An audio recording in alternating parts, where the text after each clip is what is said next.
Onda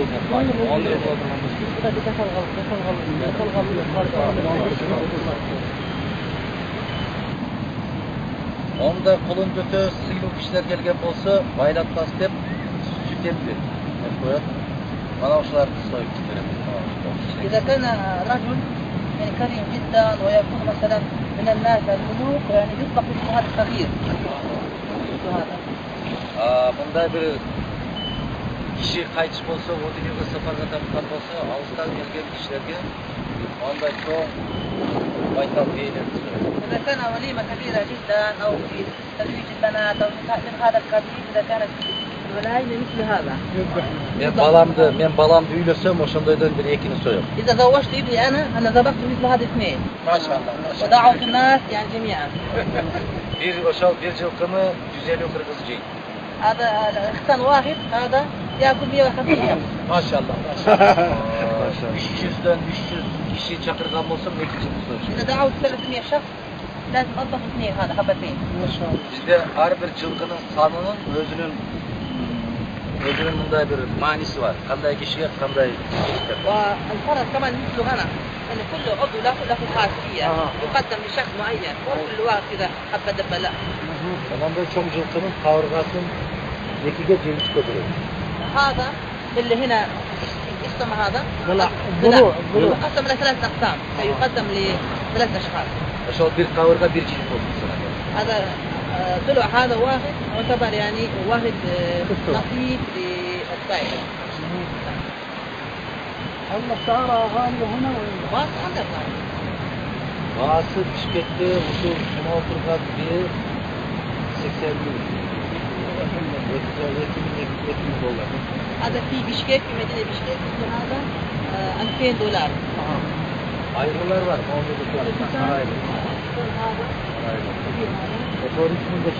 هذا يصل إلى $3000. Yaxşı ulak çapkan ayrılar. إذا كان قوي Çocuklar var. يدخل سباقة 15 bin 20 bin dolar. هذا يكون تقريبا $20,000 إذا كان قوي جدا. 60 bin إلى dolar. $60,000. Ama yani bir هل رياضة الخيل موجودة هنا؟ أكثر مجالس وأكثر مهم ضربية ما يصير. biz Kırgız atın üstünde, tuğlağız atın üstünde. نحن مولى فوق هذا الفرس ونموت فوقها. Ben balamda sünnet götürmüşsem dağı söz atçavış kulaklar.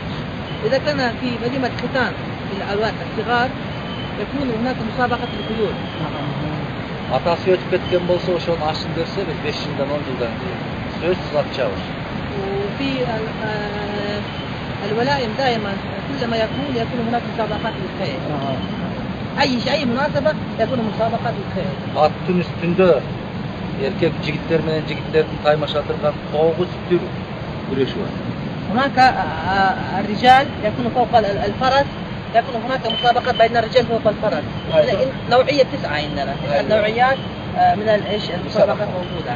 Atın üstünde çağ aparatıp ayvay katıp çağ aparatı o şöminen çağ menen atıp kıyındı düşürüp alışınız gerek. هناك نوعية واحد يسبق بالخيل وفوق الخيل هو لازم يضرب بالكمان بالبندقية.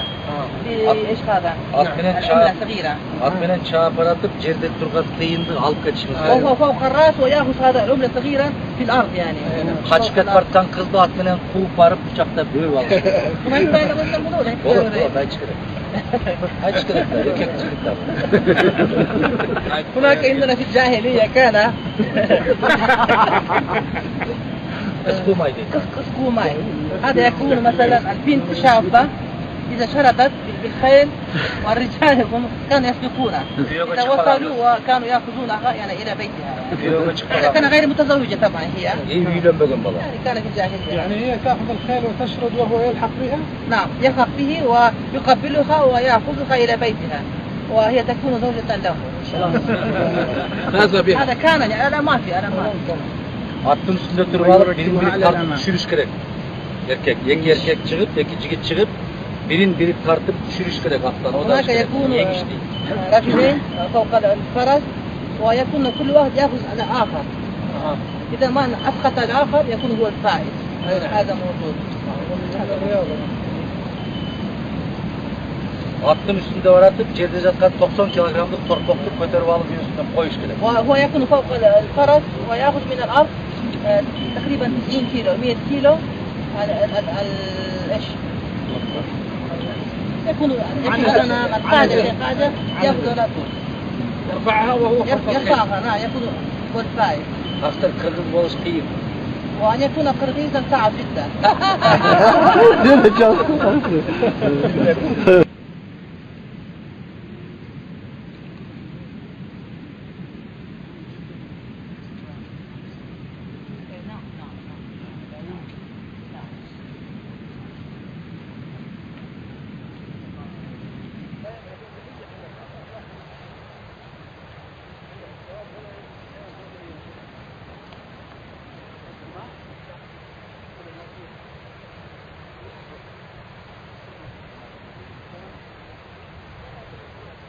Бирок bizde dikinde olup bu mesleğe biz jegenge mümkünçülük yok. Alap bolğon emes.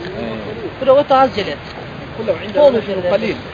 Bizde jıl az bolğondugu üçin түшүндүрөбүз deyт. Bizde Kırgızlar Karışkır'dan keyin ekinci orundabız. ونحن في الرقم الثاني بعد الذئب في أكل اللحم. هكذا يقولون.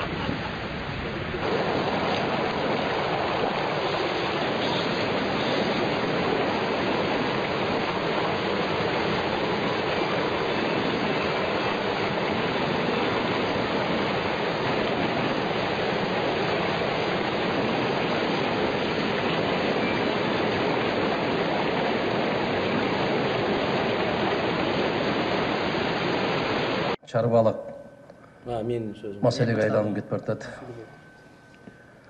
Өкмөттүн жумалык планёркасына айланып кетип баратат да. Биз концептуалдуу маселелерди карашыбыз керек да. Биз кайда олтурабыз дагы, кайда баратабыз, кайда барабыз, эмне болуп атабыз. Ар кандай программаларды айтасыздар, Аскар Акаевичтен, Курманбек Салиевичтен, андан кийинки президенттердин баары ушундай керемет программаларды алган. Ушул жерде ошо программалардын баарын ишке ашырабыз деген өкмөт башчылары отурат. Қолдап берген депутаттар отырады. Бүт бары жалған. Бары жалған сөз. Кечинде КТРдан баарыңардын биз сизди колдойбуз, аябай жакшы болуп атат, кадырыңызга рахмат, туулган күнүңүз куттуу болсун деген гана калат да КТРда, калган сөздөрдүн баары жок болот. Анан силерге эл ишенеби? Кандай программа болбосун, баарын ишке ашыра турган ал эл болот дагы, мамлекет болот. Мамлекеттеги кадрлар болот. Бүгүнкү күндөгү эң негизги маселе элдин бийликке болгон ишенимин кайтаруу. Мен калп айтпайм, мейли, ак карга катарында көрүп коесуңар, тартип көрбөгөн дегендей кылып туруп. Мен 25 жылдан бери көнүп калгам. Чыгып барып эл менен сүйлөшүп көргүлө. Милицияңарга ишенеби? Жок. Сотуңарга ишенеби? Жок. Акимиңерге ишенеби? Жок. Губернаторуңарга ишенеби? Жок. А ким ишке ашырат аны? Ким үчүн жасалды ошол программа? Же сырттан келип бирөөлөр жасап береби? Жасасак ушул жерде отургандарыбыз баарыбыз жасайт элек 25 жылдын ичинде. Жасалбайт ал нерсе. Элдин ишеними болмайынча эч нерсе жасалбайт. Элдин ишенимин кантип кайтарабыз? Таза шайлоолорду өткөргөндө кайтарабыз. Мына бүгүн жогорку кеңеште отурган ар бир депутат 6 миллион сомдон турат. Булардын баасы 6 миллион сом. Элдин добушун алып келдиби? Акчаны таразага салып келишти. Ошон үчүн бүгүн жогорку кеңеште бир да бир атактуу же жазуучу, же акын, же профессор, же окумуштуу жок. Бүт базардан чыккандар келди. Анан ушулар мыйзам жазабы? Мен каттуу айтам, кечирип койгула бирок. Мен тарыхтын алдында жүзүм жарык болгусу келем. Мен дагы сиздердей кылып мактай алам, көкөлөт алам. Бирок ачуу чындык андан кымбатыраак турат. Ошол шайлоо мыйзамын эгерде жогорку кеңеш жаза албаса, биз мына жана Ишенбай Дүйшөнбич айткандай 6 киши жазып, кол коюп тапшырып бергенбиз колдоруна. Бүгүнкү күндө Кыргызстанда кантип шайлоо өткөрүү керек? Канткенде биз баягы акчаны таразага салган эмес, интеллектуалдык аң сезимди таразага салган, Алтай Асылханович айтып аткан акылды, аң сезимди, Медеш Шеримкулович айтып аткан мамлекеттүүлүктү таразага салган инсандар качан келет Кыргызда? Аны караган эч ким жок. Эмнеге? Себеби аны караш үчүн баш керек да. Аны түшүнүш керек. Бүгүнкү күндө жогорку кеңеш бул биржа.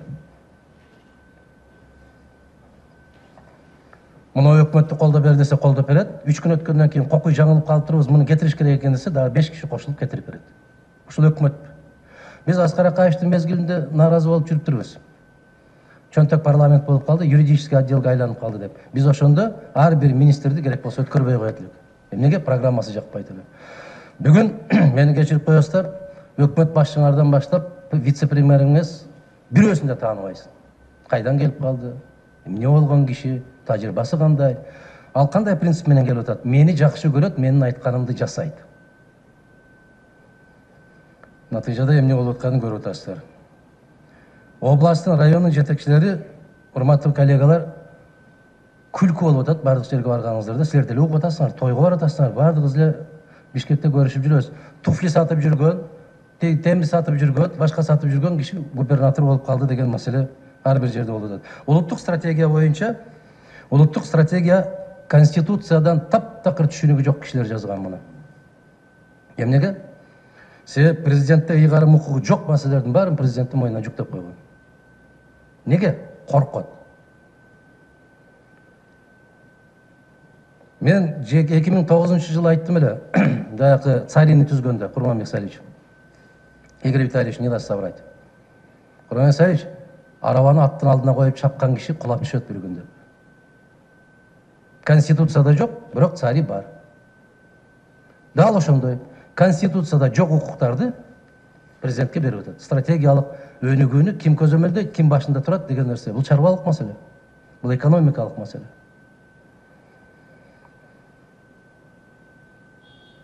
Ушул элибиздин жалпы деңгээлин кандай кылып көтөрөбүз? КТР, ЛТР сыяктуу мамлекеттик телеканалдарда ушундай дискуссиялар болгондо көтөрүлөт. Чакырып койгон болсо, куттуктаганга элепчил кыргыздар айланайын, куттуктап, чапан кийгизип, бетинен өп, тебетейди жаап, кеткенден кийин ушундай өкүртөшүп мына жерде кээ бир кишилер айтып кетишти, кеткен киши. Ошо кеткен кишини үзүлгөндү улаган, чачылганды жыйнаган киши болдуңуз деп бата бергенсиздер ушул жерде отуруп да. Эми кеткен экен, кечеден бери тепкилеп атасыздар. Элчилер боюнча бул жерде аябай катуу мамиле кылышыбыз керек. Элчилер бул мамлекеттин жүзү сыртта, кыргыз мамлекеттин жүзү. Бир кезинде мен Аскар Акаевичке айттым эле, Абдыган Эркебаевдин эсинде болсо керек, спикер болуп отурганда. Ушуларды кайсыл экскаватор менен чукуп таап алып атасыз деп. Кыргыздын баары ушундай, кебетелерин карабайсызбы деп. Бүгүн үйлөнбөгөн жигиттерди, эки бала төрөбөгөн, тарбиялабаган кыздарды бүтүндөй баарын элчи кылып жиберип атабыз. Аларга ким кантип мамиле кылат? Россиядагы, Москвада казактардын элчисин карап көргүлө, бывший премьер-министр. Өзбекстандын элчисин карагыла, Россиядагы. Булар стратегиялык мамлекеттерге зубрларды жиберет, кечирип коесуздар. Анан үйлөнбөгөн жигиттерди алып барып, анысы көрүнгөн приемдордо мас болуп көчөдө калып калгандарды булдай маскарачылык болгон эмес. Элчилердин сапатын карап көрбөйсүңөрбү?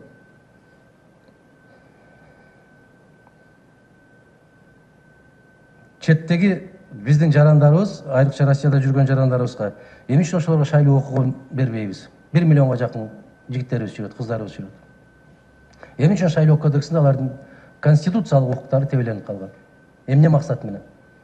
Мына Россиянын канча жараны бар Кыргызстанда? Кече президенттик шайлоо болду, 4 жерге участок ачышты. Болгону канча шайлоочу бар экен Россиянын ушул жарандарда? Болгону 1000ге жетпеген киши бар экен.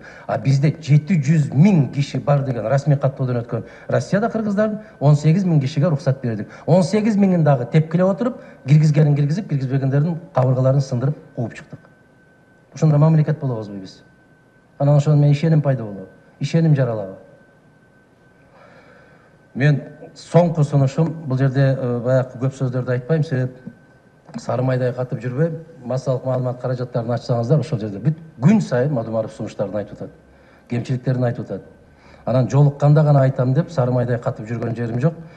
Эң акырында айтарым, урматтуу коллегалар, кыргыз бийлигине элдин ишенимин кайтармайынча программаны алтын тамга менен жазсаңар дагы эч нерсе эч качан ишке ашпайт.